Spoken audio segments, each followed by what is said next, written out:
이게 민법 전체가 사실은 하나로 다 연결돼서 이게 분리돼 있지는 않거든요. 근데 공부할 때 따로따로 배워서 그걸 이제 합치는 게 이제 심화학습이죠. 여기서 민법에 보면 우리가 공부를 할 때 이렇습니다. 공부를 할 때 예를 들어 채권법을 공부한다 그러면 채권에서 원래대로 하면은 A가 B한테 채권을 갖고 있는 경우를 상정해서 배워요. 우리 채권법은 시험 범위 아니라서 지금 뭐 그냥 가볍게 들으시면 되는데 사실은 좀 어려운 시험에서는 채권법이 제일 어렵거든요. 채권 총론이 특히.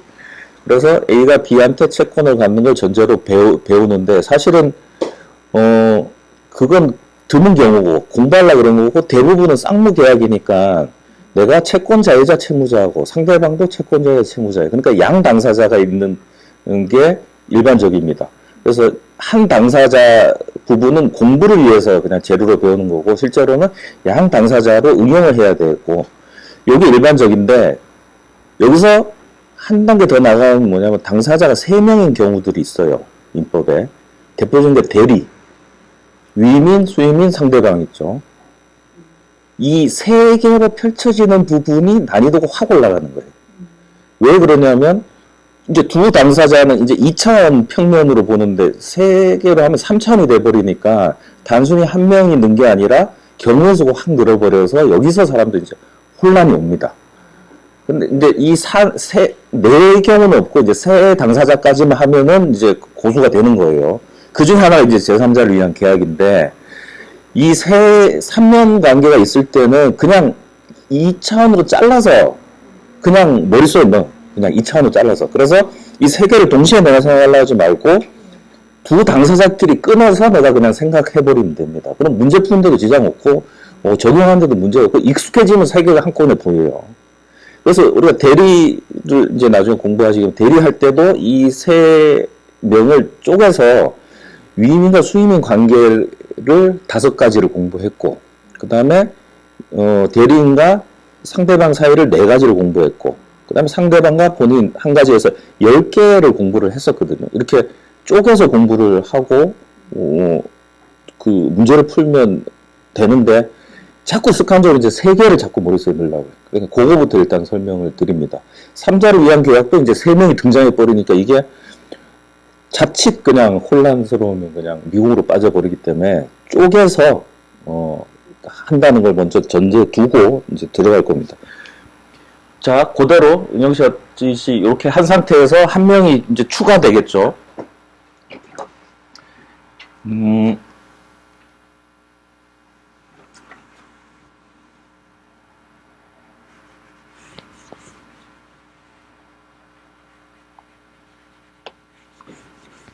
어떻게 되냐면 처음 계약을 할 때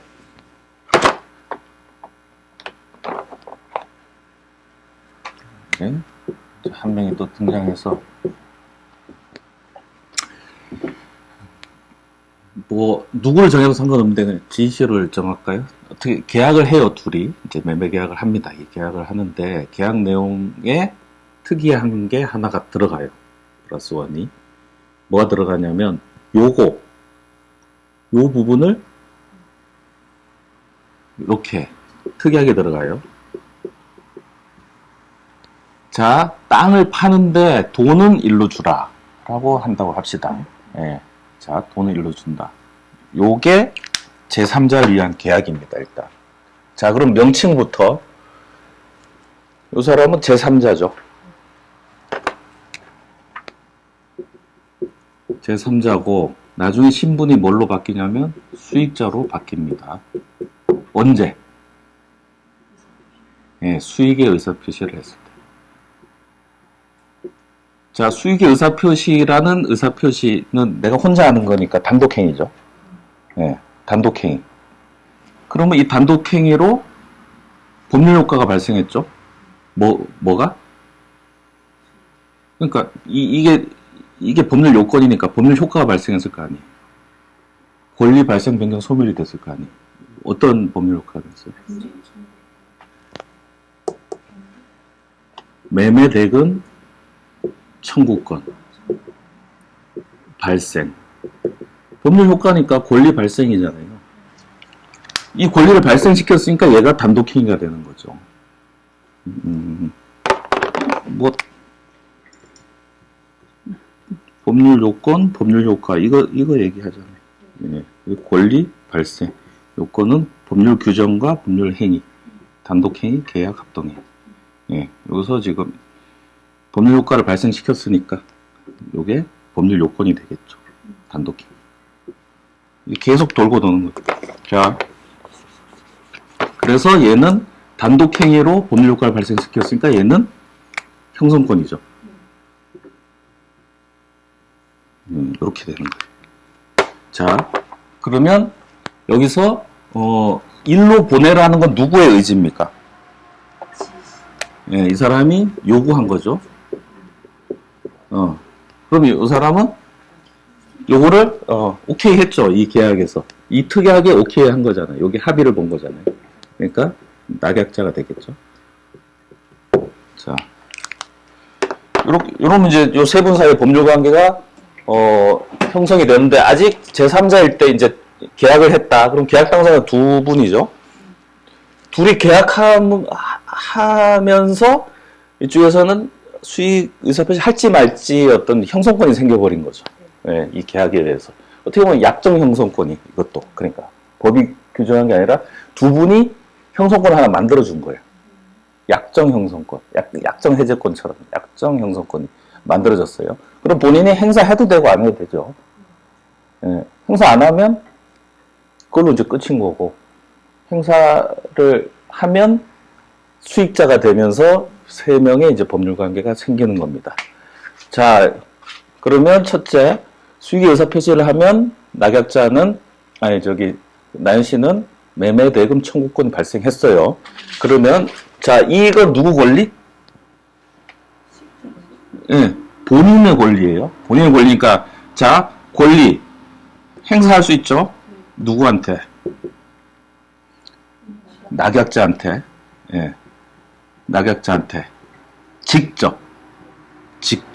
만약에 낙약자가 이걸 청구권 행사했는데 말을 안 들으면 소송할 수 있죠. 예, 자기 권리니까 소송할 수 있어요. 예. 그리고 이걸 행사를 안 하면 손해배상으로 바뀌죠. 손해배상 청구. 이거는 본인의 권리입니다. 이거는 본인의 권리. 나연 씨의 권리예요. 자, 요거 하나. 그 다음에 요렇게 하고 나서 은영 씨하고 지희 씨하고 따로 만나갖고 우리 괜히 이런 것 같아 라고 두 분이 합의 해제를 한다고 해서 자, 우리 계약 없던 걸로 하자. 그 계약은 이 특약이 있는 요 매매 계약을 말하죠. 요거를 합의 해제를 할 수 있느냐? 있겠어 없겠어요? 아니, 체크하고 관계없이 그냥 상식적으로. 없어요. 네. 왜? 권리를 해야 돼. 이미 이때는 나연 씨가 이 계약에 일단 들어온 거고, 이거를 들어왔는데 이걸 바꾸려면 셋이 합의해야 돼요. 셋이. 둘이 이걸 깰 수 없는 거예요, 이미. 왜냐하면 독자적인 권리가 생겨버렸거든. 셋이 합의하기 전에 안 해요. 그러니까 본인이 합의하면 돼, 이 수익자가. 근데 그게 아니고 둘이 만나서는 이거를 깰 수가 없어요. 그게 첫째고. 자, 그러면 법정 해제는 가능한가? 네, 법정 해제는 이거하고 관계없이 계약 자체가에 주는 법이 부여하는 그 권리잖아요. 그러니까 계약 당사자끼리 해제를 하고 말고는 이거하고 아무 관계가 없습니다.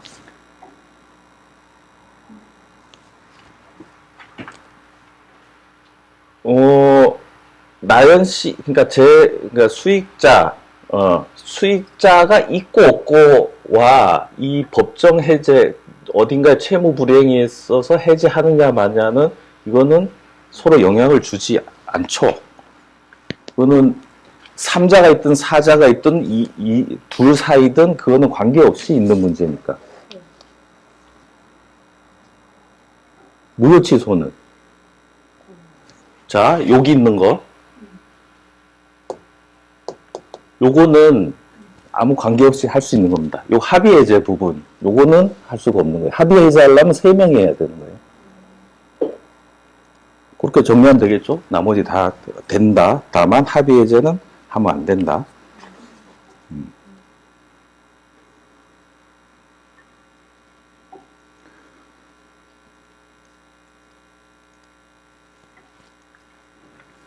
자, 그 다음에 여기 나연씨가 매매대금 총권을 막 저기다 행사를 해요. 예? 은영씨한테다가 빨리 매매대금 달란 말이야 이럴 때 은영씨가 동시행항변 할 수 있죠.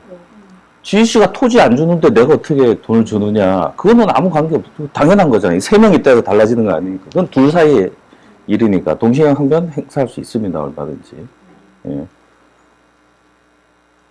그 다음에 무효 취소했을 때 나연씨가 3자는 아니죠.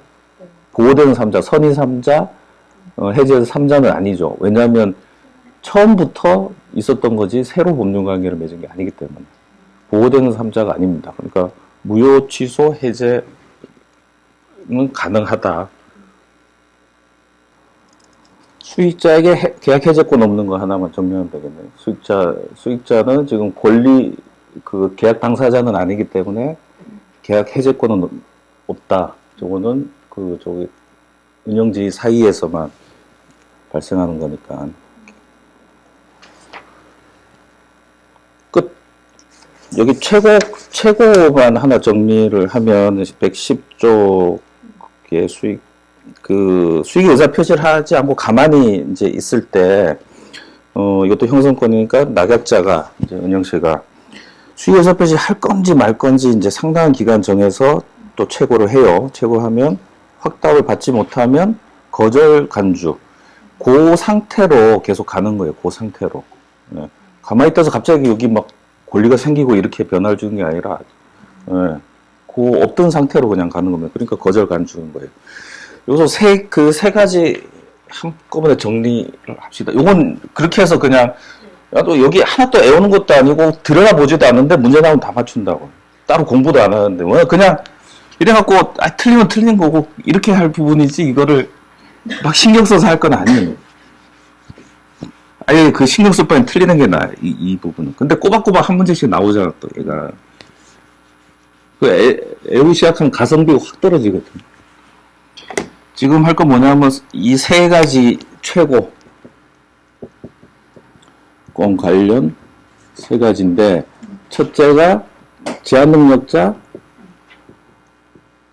상대방의 최고가 있고 요거 지금 수익의 의사표시 상대방 있고 무권 대리 상대방 있고 요 세 개가 대표적인 이제 최고권 행사할 때 제한능력자는 최고권을 1개월 이상 정해 확답 최고 이렇게 되고요. 이 두 개는 다 상당기간 정해 확답 최고 상당기간 오래됩니다. 요것만 1개월이고 그런데 여기서 확답을 바라지 않으면 그 다음에 여기도 확답을 바라지 않으면 이래 돼 있어요.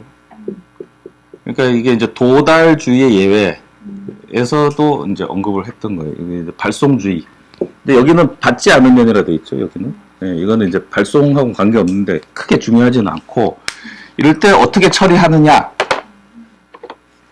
자, 제한능력자는 유효니까 유효 쪽으로 보내기 위해서는 추임 간주로 보면 되고 요거는 수익의 의사표시 할래 말래 가만히 있는데 갑자기 권리 생기면 안 되죠. 그러니까 거절 간주로 보고 수익의 의사표시 안 받을래. 그 다음에 무권 대리에서 추인 거절 간주. 그래서 무효 상태를 그냥 가는 거. 요 세 가지를 한번 정리해서 하나에 묶어놓고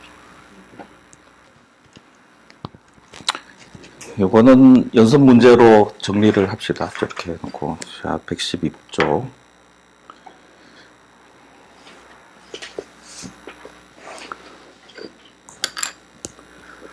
수익의 의사표시는 요약자한테 하는 게 아니라 이제 상대방 낙약자한테 하면 되고 그냥 정리해 두시면 되고. 자, 108주 108번 수익자는 계약의 해제권, 그 해제권이 없어요. 해제를 원인한 원상회복 청구권은 없습니다. 계약 당사자가 아니라서. 그 해지하고 원상회복은 저 둘 사이에서만 벌어지는 거예요. 낙약자는 그 낙약자 요약자 이제 안 헷갈리겠죠? 그 지금 세 분을 떠올리면 되니까 어느 경우에든 낙약자는 요약자에 대한 동시 항변권을 이유로 수익자에도 대응할 수 있죠. 이거는 그거하고는 관계없는 거죠. 상대가 둘이든 셋이든 원래 있던 게 없어지는 건 아니니까 대항할 수 없다 했으니까 틀린 거고.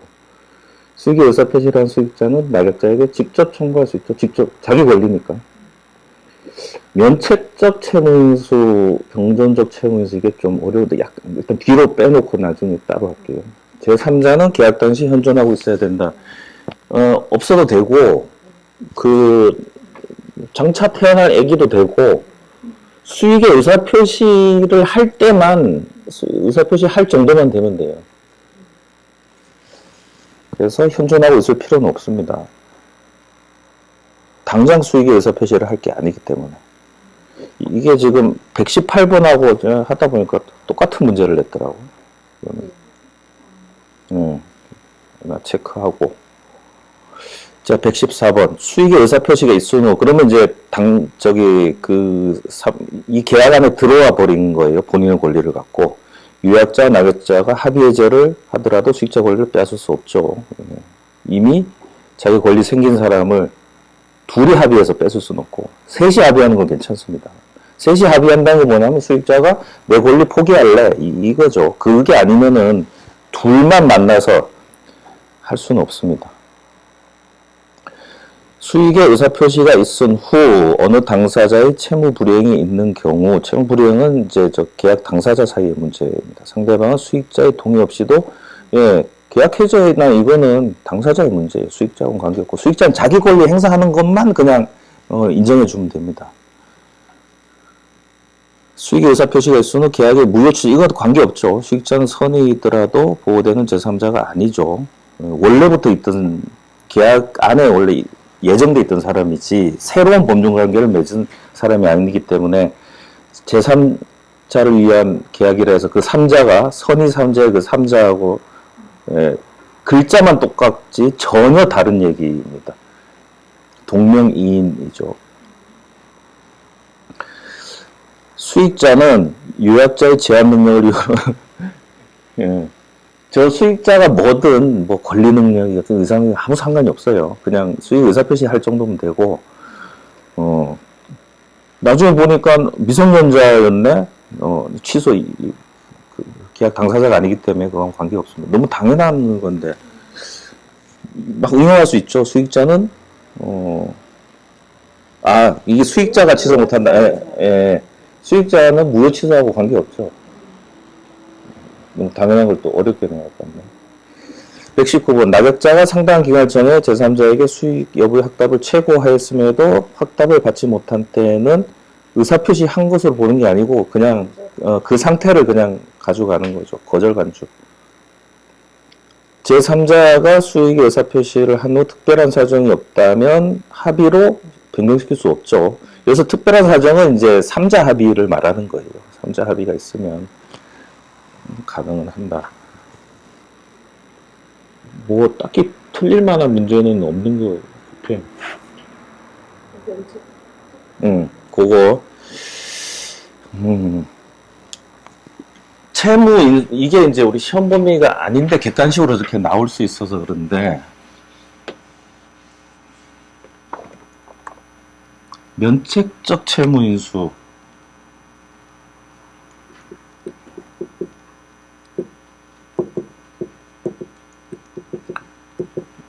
A가 B한테 받을 돈이 있어요. 받을 돈이 있고 여기가 이제 채무자죠. 좀 단순화해서 채무자인데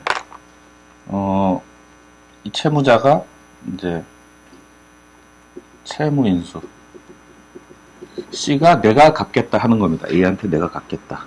그러니까 요 채무가 여기로 이제 넘어오는 거예요. 채무인수. 근데 B가 갚을 돈을 C가 내가 갚겠다고 한다 해서 채무자가 바뀌는 게 아니라 A가 동의를 해줘야 되는 겁니다. 그래서 A하고 B 사이에 면책적 채무인수 계약을 맺으면 맺으면 이제 C로부터 내가 받겠다 이렇게 동의가 돼야 돼요. 물론 당연히 C도 자기가 그렇게 하겠다고 해야 되고. 그 다음에 병존적 채무인수는 뭐냐면 이렇게 되면 채무자 B는 채무자가 아니고 C만 채무자가 되는 겁니다. 면책적 채무인수고. 병존적은 뭐냐면 여기서 채무자인데 한 명 더 늘리는 거예요. C를. 얘도 채무자, 얘도 채무자. 병존적.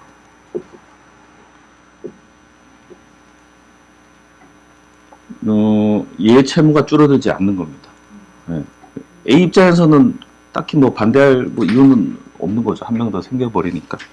이게 이제 병존적 채무 인수인데, 여기 이제 3명 있으니까 이게 제3자를 위한 계약하고 어떤 관계가 있느냐, 이렇게 이제 보는 거예요. 그리고 구조도, A가 이 상황에 동의를 해야 되는 거잖아요. 그럼 A가 동의를 하면 요런 법률효과가 발생하니까 마치 제3자를 위한 계약의 수익자 같은 게 되는 거죠, A가. 그래서 이게 제3자를 위한 계약이 아니냐, 이제 요 얘기입니다. 자, 111번,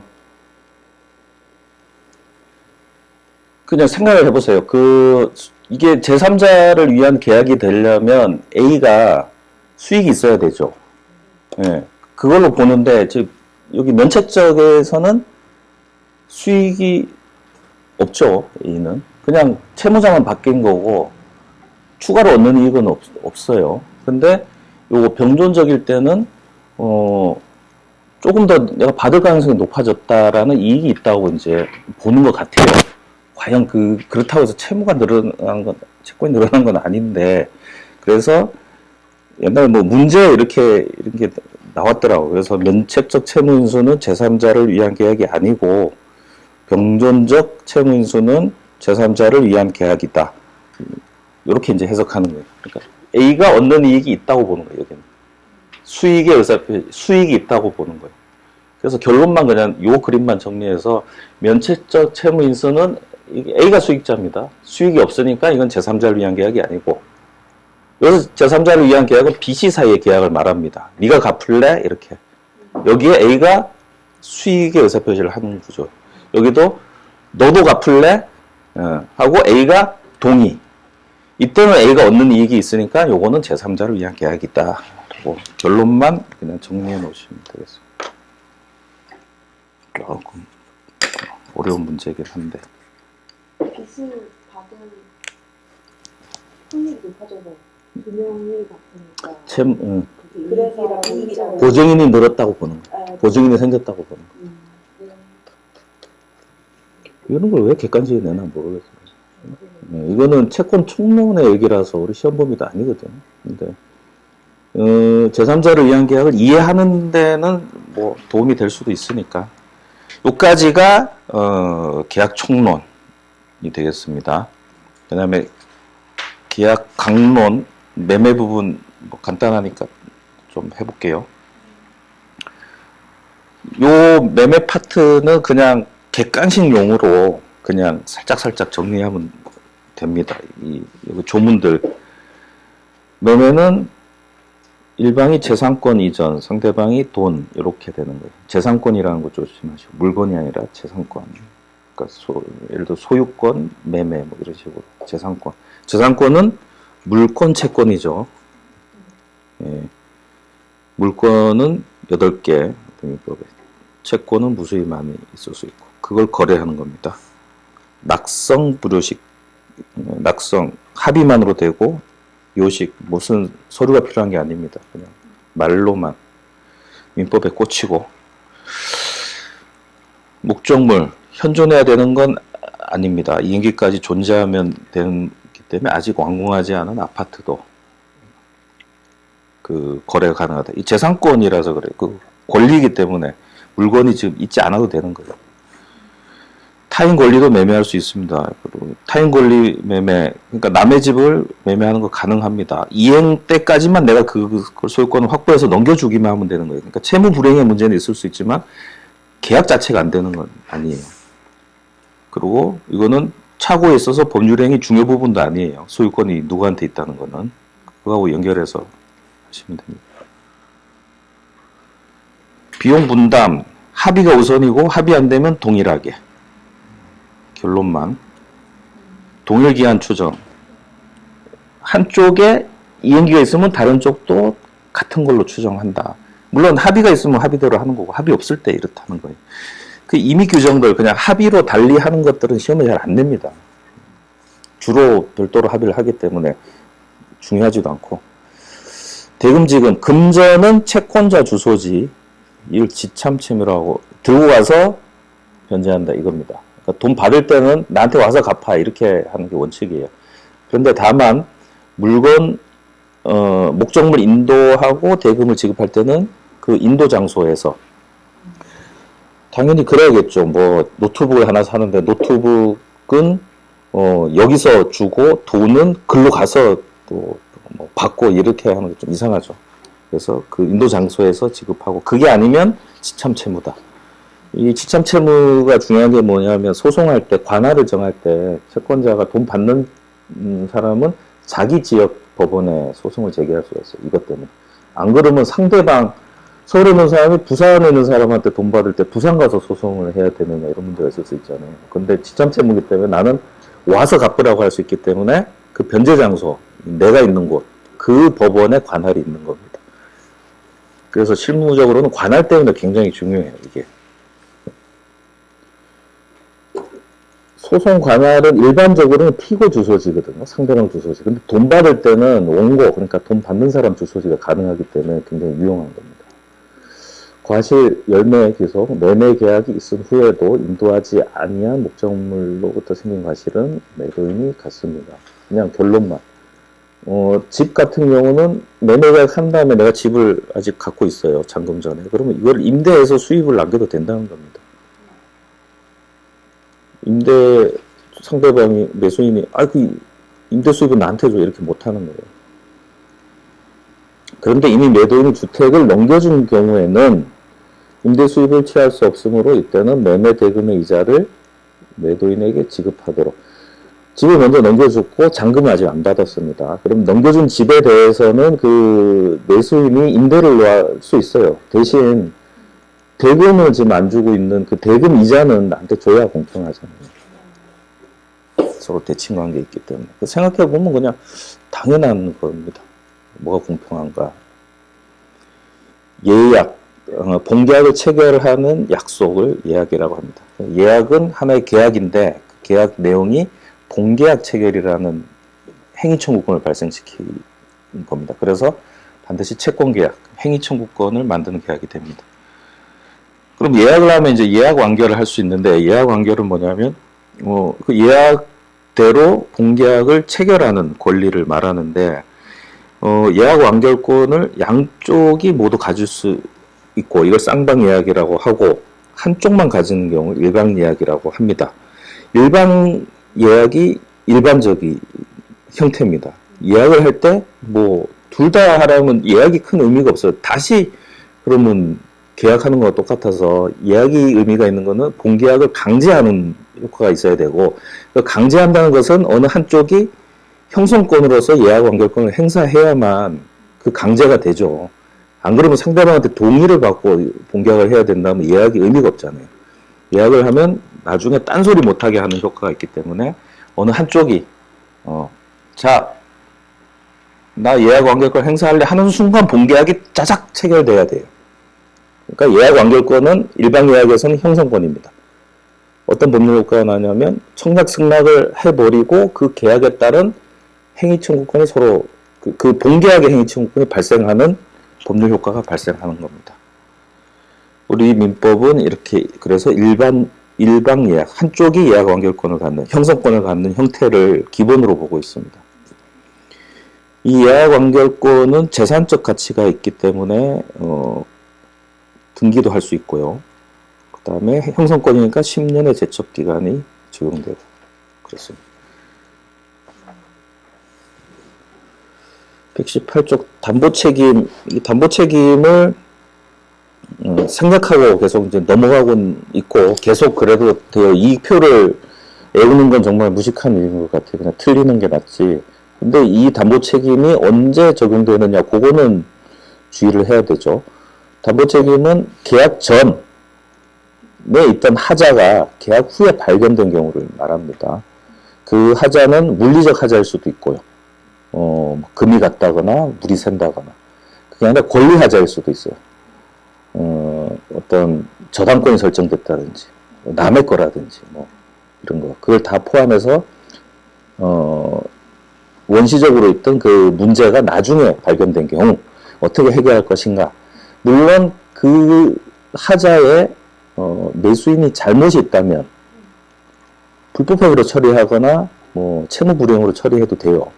완전히 하자 없는 물건을 인도해야 될 의무를 위반했기 때문에 잘못이 있으면 채무불이행으로 이용불능으로 처리하면 됩니다. 근데 매도인도 몰랐던 거예요. 이런 문제가 있든지. 그랬을 때 어떻게 하느냐. 사실은 이거는 얘기를 좀 공부하고 관계없이 한번 생각해 보세요. 내가 이 마우스를 팔아요. 은영 씨한테 내가 판다고 해봐, 이 마우스를. 돈 주고 팔았어, 이렇게. 자, 그럼 파는 시점에 이 마우스를 보고, 10,000원으로 하자. 결정을 했어요. 그러면 하고 줬어. 난 10,000원 받고. 자, 이때 이 마우스를 사겠다고 하는 그 의사표시에는 이 마우스 안에 혹시 있을지 모르는 부품이 낡았다거나 이런 거를 포함해서 얘를 10,000원으로 책정한 걸까요? 아니면 그냥 완전히 아무 이상 없는 마우스를 10,000원에 산 걸까요? 첫 번째, 그러니까 이 안에 또 중고니까 안에 뭐 녹이 쓸었을 수도 있고 이런 거를 포함해서 얘 상태가 뭐든지 내가 지금 알든지 모르든지 얘 자체를 계약했다고 보는 거, 이걸 용어를 하나 굉장히 정말 세련돼지고 있어.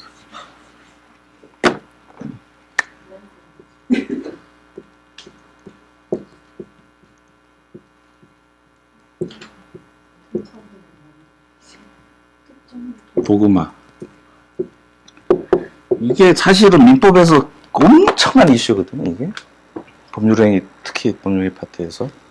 아니, 이거 뭐 몰라도 돼요. 그냥 재미로 하면 돼. 특정물 도그마라는 건 뭐냐면, 이게 이제 특정물이라면, 이 마우스. 일반적으로 마우스 100개가 아니라 이 마우스. 그러면 이 마우스 특정물은 이 안에 있는 어떤 상태 자체를 합의한 거다.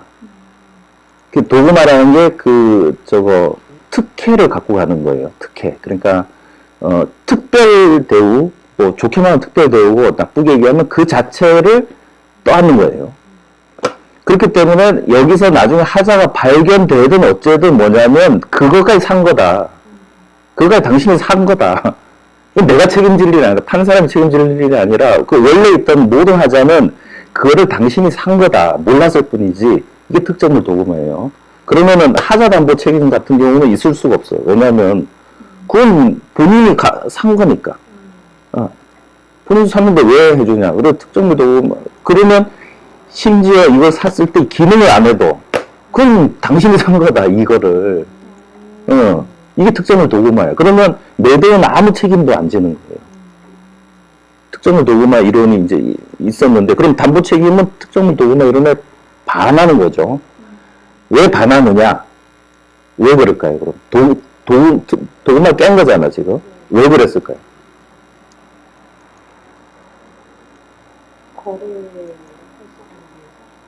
원시적 이 공평의 원칙인 거예요. 이제 이거는 공평하지 않다.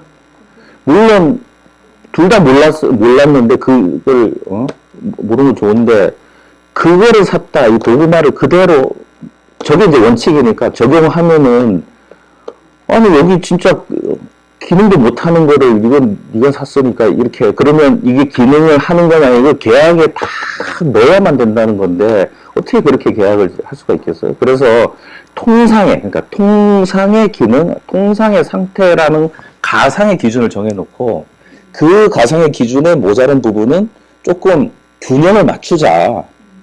근데 그 균형을 당사자는 못 맞춰. 왜냐하면 당사자는 이쪽은 도구마 이런 걸 주장해 버리니까 당사자는 안 돼. 그러니까 법이 경우마다 정해. 요거는 돈을 좀 깎아주자.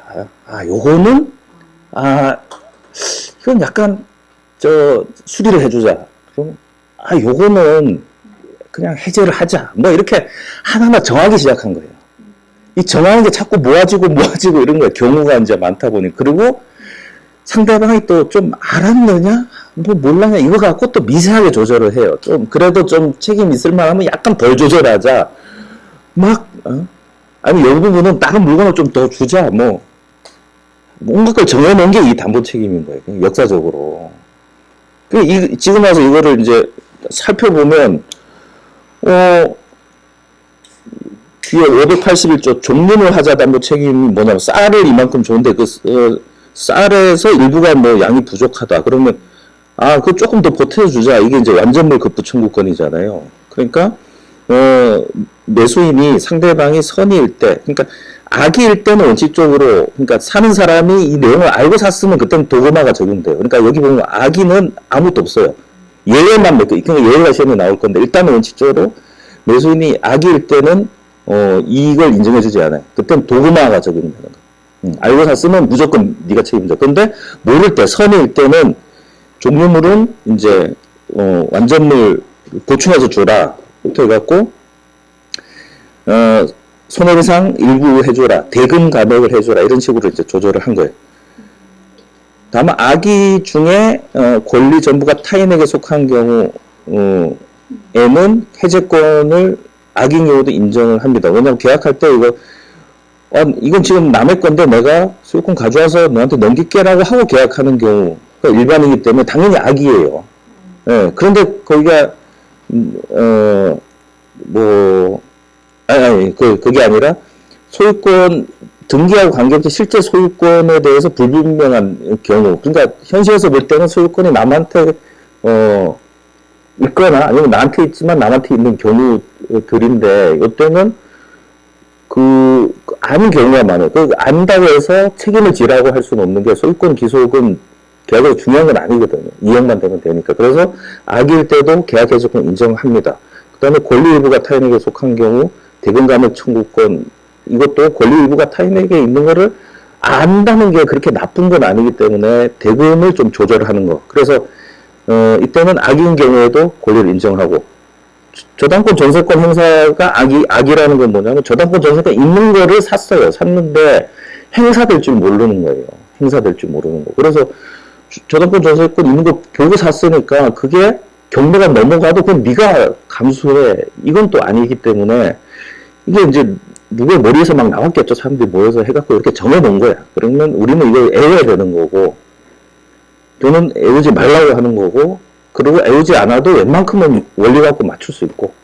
그래서 이 담보 책임은 쌍방이 무가 실을 때 이걸 어떻게 조율을 할까? 도구나 이론을 피해서 어떻게 조율할까? 공평의 원칙에서 무과실 책임, 법정 책임, 법이 정한 무과실 책임. 그래서 객관식에는 담보 책임은 어느 일방이 과실이 없을 때 적용된다. 뭐 이런 무과실 책임. 그다음에 이거는 당사자 합의로 배제할 수 있다. 배제할 수 있어요. 이거는 당사자 합의 안 될까봐 이거 정한 거기 때문에 합의되면 아무 문제가 없어. 담보 책임은 배제할 수 있어요. 배제가 안 될 때 이제 합의가 안 될 때 요거를 이제 주장을 하라 이거예요. 공평의 원칙상. 그래서 이제 예비적으로 둔 겁니다. 그게 담보 책임이다. 특정물 도구마 요거 하나 알아두시면 세련되는 거죠. 그리고 계약해서 상대방이 하자 주장하면 특정물 도구마 이렇게 도구마가 적용돼. 근데 담보 책임에 의해서 6개월 이제 기간 제한도 있는데 여기 119페이지 위에 있는 특정물 종류는 이건 물건의 하자고 앞에는 권리의 하자거든요. 이 물건의 하자는 6개월 안에 행사해야 됩니다. 아파트를 샀어요. 이제 남이 살던 데를 샀는데 나중에 보니까 누수가 되고 있어. 누수가 6개월 안에만 발견이 되면 하자 여기 보세요. 보면 당연히 선이 내가 하자는 거 알고 샀으면 뭐 당연히 적용되지 않고 선일 때 손해배상 청구하고 계약 해제권. 계약 해제는 뭐냐면 도저히 이 목적을 이룰 수 없을 때만 적용됩니다. 그 나머지는 손해배상만. 손해배상 청구를 할 수 있다. 6개월 안에. 또 기간이 짧아요. 이게 일반 불법행위는 3년, 10년인데 이거는 6월이잖아. 그러니까 무과실 책임이라서 빨리 그냥 좀 공평하게 좀 정리하자. 이래서 이제 6월입니다. 권리하자는 1년이고. 그러니까 대체물, 소비 대체물, 쌀, 기름 뭐 이런 거고, 특정물은 이런 유체물이고. 쌀에 돌이 섞여 있다든지, 이런, 갑자기, 이건 매매가 아니라서 유상계약에 적용됩니다, 담보책임은. 무상계약은 적용이 안 돼요. 유상계약. 유상계약이 있어? 그러면, 지금 요거. 절반값에 샀어요. 그러면 다 그게 감안된 거예요. 지금 가면, 완전물 급부 청구권이 있을 수 있어요. 모르고 샀으면. 근데, 일단 무상계약이면 이제 적용이 됩니다. 당사자 합의가 있었어요. 그러면 이제 배제되는 겁니다. 예. 6개월 지났죠? 안 지났나? 아직 남아요.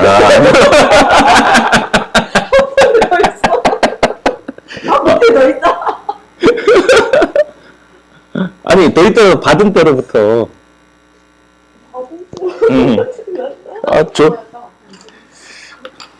이제 기억하기 좋겠네. 종류물입니다, 쌀은. 그 아파트 계약하고 할 때 거기 계약서 중개업자가 쓴 계약서 보면 6월 안에 뭐 하자 담보 책임자 이런 게 이제 들어있는 경우가 있거든요. 이게 이겁니다. 이거. 과실이나 뭐 이런 거 채무량하고 관계없이 그냥 그때 발견되면 한다는데 어제 제가 이거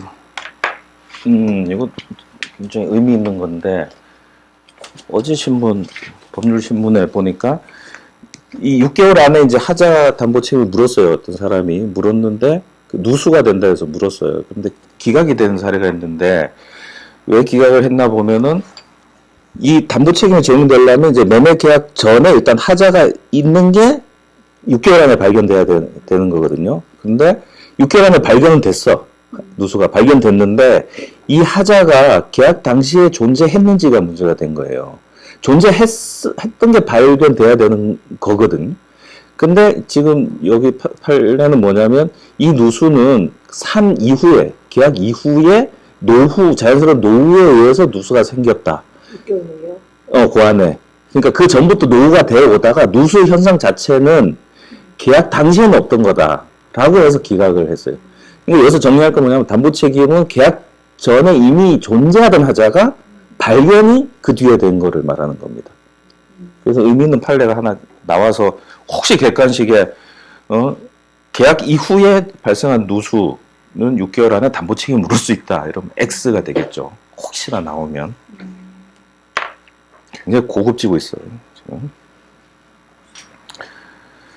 담보 책임이 되겠습니다. 유상계약에 있어서 매수인이 선의일 때 주로 선의일 때 그래서 이 악의가 있는 이제 예전에 공부할 때는 이 선의 부분을 싹 지워버리고 악의 부분 동그라미만 탁 남겨놓은 상태에서 그 그림 있잖아요. 동그라미 위치. 그 그림을 이제 스캔해서 머릿속에 두고 있었어요. 그래서 그 위치에 이제 있는 문제가 나오면 그걸로 딱 이제 맞추고 이래서 당연히 선의는 외울 필요가 없잖아요. 그죠? 싹 지워버리고. 그래서 여기 지금 악의에 있는 걸 제가 두껍게 해놓은 게 그겁니다. 그게 더 돋보이게 하려는데 더 안 두꺼워졌네. 자, 담보 책임을 이해를 한다는 거는 거의 학자들, 민법 학자들 수준이라는 거예요. 철학도 담겨 있고. 자, 환매는 매매계약 당시 특약을 넣습니다. 다시 돌려받을 거. 5년, 부동산 5년, 동산 3년 이내에 다시 돌려받을 걸 계약 당시 한 걸 말하고, 계약한 다음에 다시 사들이는 거는 환매가 아닙니다.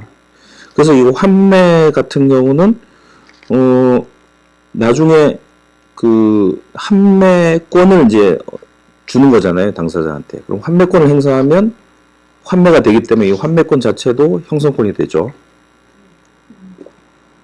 환매! 이런 순간 이제 짜작 이제 돌아오는 거예요.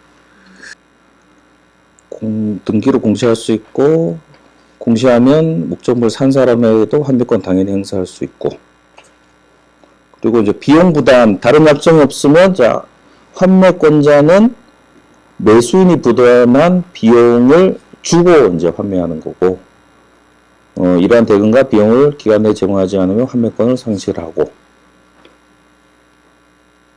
목적물의 과실과 대금 이자는 상계, 매수인과 전업자 목적물의 지정하는 이를 상환. 그냥 읽어보시면 될 거. 환매가 그렇게 나오지는 않는데 딱 그 종록 나올 때는 환매 특약을 언제 하느냐, 매매 당시에 이렇게 넣는 걸 말한다 정도가 이렇게 나오는 것 같아요. 121쪽 130번 한번 보세요. 130번. 뭐, 요 정도, 담보 책임은 법정 책임인 건 맞아요. 법이 이제 하나하나 정리를 해놨는데, 당사자가 이를 배제하는 약정을 할 수 없다. 예. 당사자가 배제하는 약정에 좀 땡큐예요. 법이 마지못해 이걸 해놓은 거거든요. 궁여지책으로. 마지못해서. 그래서, 배제하면 좋고, 매도인의 담보 책임, 그래서 부동산 매매 계약할 때 제일 깔끔한 거는 서로 담보 책임 없는 걸로 하시다 하면은 팔고 나서도 좀 속이 편하죠. 나중에 팔고 나서 6개월 안에 뭘 할지 모르잖아요.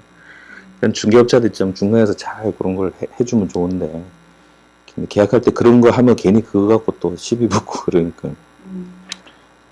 매도인의 담보 책임은 무과실 책임입니다. 이거는 과실이 있으면 그 사람이 불법행위 책임을 지면 돼요. 근데 그게 아닐 때 이걸 어떻게 하지? 골치 아프네. 이렇게 하는 겁니다. 132. 환매 특약은 반드시 매매계약 당시에 매매계약과 동시에 해야 합니다. 이런 식으로. 오늘 그만할까요? 너무